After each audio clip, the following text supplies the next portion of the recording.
Po, mapagpalang umaga sa inyong lahat. Ayun po ay araw ng linggo. Yan. Sa mga nagnanais at naghahanap po ng mga gamit spiritual, ng mga pamproteksyon at pampaswerte. Yan.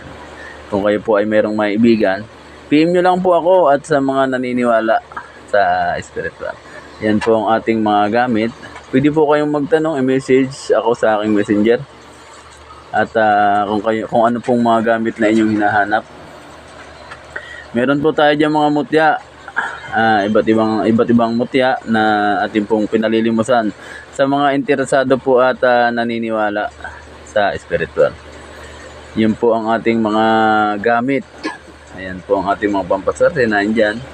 Yan po ay mga pamproteksyon na magagamit natin po sa pang-araw-araw nating ginagawa. Yan lamang po at maraming salamat po sa inyong lahat. Sa mga interesado po, i-PM nyo lang po ako.